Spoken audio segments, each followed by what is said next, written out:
Breaking news చూస్తున్నాము. నిన్న శ్రీశైలం అడవుల్లో జరిగిన గొడవ అయితే ఉందో టీడీపీ ఎమ్మెల్యే బుడ్డ రాజశేఖర్ రెడ్డి వాళ్ళ అనుచరులు కలిసి అటవీ శాఖ సిబ్బందిపై దాడి చేశారు. అక్కడ బలవంతంగా చెక్ పోస్ట్ దగ్గర కారు లాక్కొని ఆ సిబ్బందిని ఎక్కించుకుని శ్రీశైలం అడవులు మొత్తం తిప్పుతూ గెస్ట్ హౌస్ కి తీసుకెళ్లి వాళ్ళపై దాడి చేశారు అని చెప్పి అటవీ శాఖ అధికారులు ప్రెస్ మీట్ పెట్టి చెప్పడం కొద్దిగా సంచలనం రేపిందని చెప్పుకోవచ్చు. అయితే దీనిపై ఎమ్మెల్యే బుడ్డ రాజశేఖర్ పై వాళ్ళ అనుచరులపై కూడా అటవీ శాఖ అధికారులు ఫిర్యాదు చేశారు. డిప్యూటీ సీఎం పవన్ కళ్యాణ్ అటవీ శాఖ మంత్రి పవన్ కళ్యాణ్ కలిసి ఫిర్యాదు చేయడం జరిగింది. అయితే దీని గురించి వాళ్ళు కూడా ఉపేక్షించేదే లేదని చెప్పారు. అయితే నిన్న కూడా ఏపీలో క్యాబినెట్ మీటింగ్ లో చంద్రబాబు నాయుడు ఈ అంశం గురించి కూడా తెరలేపారు. దీనిపై ఆగ్రహం కూడా వ్యక్తం చేశారు. అయితే తెల్లారేసరికి సీన్ మారిపోయింది. ఇక్కడ ఇప్పుడు గొడవ చేసింది బుడ్డ ఎమ్మెల్యే రాజశేఖర్ రెడ్డి అయితే A1గా పెట్టాలి. కానీ ఈ కేసులో ఈ ఫిర్యాదులో జనసేన నేత ఇన్ఛార్జిపై A1గా చేర్చారు. ఇప్పుడు బుడ్డ రాజశేఖర్ రెడ్డిని A2 నిందితుడుగా చేర్చారు. ఇది ఇప్పుడు సంచలనంగా మారిందని చెప్పుకోవచ్చు.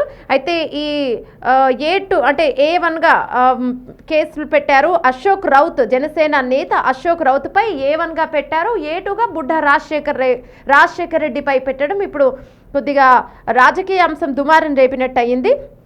తమ పార్టీకి చెందిన నాయకుడిని అంటే జనసేన పార్టీకి చెందిన నాయకుడిపై A1గా పెట్టి టీడీపీకి చెందిన ఎమ్మెల్యే బుడ్డ రాజశేఖర్ రెడ్డిపై A2 నిందితుడిగా చేర్చడం ఏంటని ఇప్పుడు వీరిద్దరిపైన కూడా నాన్ బెయిలబుల్ కేసులు పెట్టారు. అయితే ఇటు జనసేన నేతలు మా పార్టీకి చెందిన వ్యక్తిపై ఏమో A1గా చేర్చి అటు టీడీపీ బుడ్డ రాజశేఖర్ రెడ్డిపై A2గా చేర్చడం ఏంటి అని చెప్పి ఇప్పుడు జనసేన నేతలు అంటే జనసేన పార్టీకి సంబంధించిన కార్యకర్తలు నేతలు ఆగ్రహాన్ని వ్యక్తం చేస్తూ ఉన్నారు. అయితే ఈ సీన్ అంతా కూడా నిన్నటి నుంచి కొద్దిగా హాట్ టాపిక్ గా మారింది.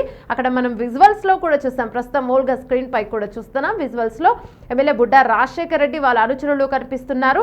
అయితే అక్కడ జరిగిన గొడవ రాజశేఖర్ రెడ్డి అటవీ శాఖ వాళ్ళని పిలిపించి రోజు మా ఇంటికి వచ్చి మా దగ్గరికి వచ్చి సంతకం చేయాలి, మా దగ్గరికి వచ్చి హాజరు వేయించుకొని పోవాలి, మీరు ఏం చేస్తున్నారు ఇక్కడ అంటూ కొద్దిగా బెదిరించడము, వారితో వాగ్వాదం చేయడం. అయితే వాళ్ళు ఈ శ్రీశైలం అడవుల్లో పులులు సంచరిస్తూ ఉన్నాయి సార్, కాబట్టి ఈ చుట్టుపక్కల గ్రామాలకు వెళ్ళే అవకాశం ఉంటుంది కాబట్టి పెట్రోలింగ్కి వెళ్తున్నామని చెప్పినా కూడా వినకుండా వాళ్ళపై దుర్భాషలాడము, అసభ్యంగా వాళ్ళని దూషించడము, అలాగే వాళ్ళ కార్ వెహికల్ ఏదైతే ఉంటుందో అది తీసుకొని వాళ్ళని అందులో బలవంతంగా ఎక్కించుకొని అక్కడ గెస్ట్ హౌస్కి తీసుకెళ్ళి వాళ్ళపై దాడి చేశారని అటవీ శాఖ సిబ్బంది అయితే తెలిపారు. అయితే ఇదే సందర్భంలో అటవీ శాఖ మంత్రి పవన్ కళ్యాణ్ డిప్యూటీ సీఎంని కలిసి ఈ విషయం చర్చించారు. ఇద్దరు దీనిపై ఆగ్రహాన్ని వ్యక్తం చేస్తారు. అయితే నిన్న క్యాబినెట్ మీటింగ్లో కూడా చంద్రబాబు దీనిపై ఆగ్రహాన్ని వ్యక్తం చేశారు. అయితే తెల్లారేసరికి ఈ సీన్ మారిపోయింది ఏంటి అని చెప్పి ఇక్కడ జనసేన నేతలు ఆగ్రహాన్ని వ్యక్తం చేస్తూ ఉన్నారు. అయితే గత కొన్ని రోజులుగా టీడీపీలో ఏం జరుగుతుంది, టీడీపీలో ఒక్కో ఎమ్మెల్యేపై ఒక్కో వివాదం తెరలేపుతుందని చెప్పుకోవచ్చు. అక్కడ కొన్ని మనం చూసాము. వెంకటేశ్వర ప్రసాద్ కూడా దగ్గుపాటి వెంకటేశ్వర ప్రసాద్ పై కూడా ఇలాంటి చర్యలే అంటే ఆయన జూనియర్ ఎన్టీఆర్ పై చేసిన వ్యాఖ్యలు కావచ్చు, అవి కూడా తెరపైకి వచ్చి కొద్దిగా దుమారం రేపింది. వెంటనే అంటే ఆ గాయం మానుకోకముందే టీడీపీకి మరో గాయం తగిలినట్లయింది. ఇక్కడ బుడ్డ రాజశేఖర్ రెడ్డి రూపంలో మరో దెబ్బ తగిలినట్టయింది టీడీపీకి. వరుసగా మళ్ళీ అటు కూన రవీందర్ పై కూడా కొన్ని ఆరోపణలు చేసింది కేజీబీవీ ప్రిన్సిపల్. అయితే వరుసగా టీడీపీ నేతలపై టీడీపీ ఎమ్మెల్యేలపై ఏవో ఒక కథనాలు వస్తూ ఉన్నాయి. అధికారంలోకి వచ్చిన సంవత్సరం గడిచింది, అంతేకాని సంవత్సరం తర్వాత నుంచి ఇలాంటి పరిణామాలు చోటు చేసుకుంటూనే ఉంటున్నాయి. అయితే ఎప్పుడు ఏవో ఒక ఆరోపణలు టీడీపీ ఎమ్మెల్యేలపై వస్తుంటే చంద్రబాబు నాయుడు ఎందుకు దీనిపై ఇంకా చర్యలు తీసుకోవట్లేదు అనే కోవలో కూడా ప్రజలు దీనిపై నెటిజన్లు దీనిపై ఆగ్రహాన్ని వ్యక్తం చేస్తున్నారు. మరి ఈ కేసు అంటే ఎవరు ఎక్స్పెక్ట్ చేయని విధంగా జనసేన నేత అశోక్ రౌత్ని A1గా చేర్చడము, బుడ్డ రాజశేఖర్ రెడ్డిని A2గా చేర్చడము, ఇది కొద్దిగా వివాదం తెరలేపినట్టుగా అయ్యింది. రెండు పార్టీలో ఈ విషయంపై ఎలాంటి గొడవలు జరుగుతుంటే మనం చూస్తున్నాం గత కొన్ని రోజులుగా.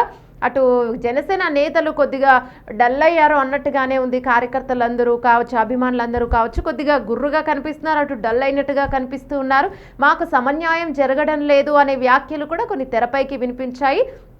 ఇప్పుడు ఈ విషయం మళ్ళీ ఎక్కడికి వెళ్తుంది, ఎలాంటి ట్విస్టులు చోటు చేసుకుంటాయో ఇందులోనని కొద్దిగా ఉత్కంఠభరితంగా సాగుతుంది. చూడాలి మరి దీనిపై మళ్ళీ పవన్ కళ్యాణ్ డిప్యూటీ సీఎం పవన్ కళ్యాణ్ ఎలా స్పందిస్తారు, జనసేన నేతలు ఎలా స్పందిస్తారు, టీడీపీ ఏమైనా చర్యలు తీసుకుంటుందా అనేది కూడా కొద్దిగా ఉత్కంఠభరితంగా సాగుతుంది.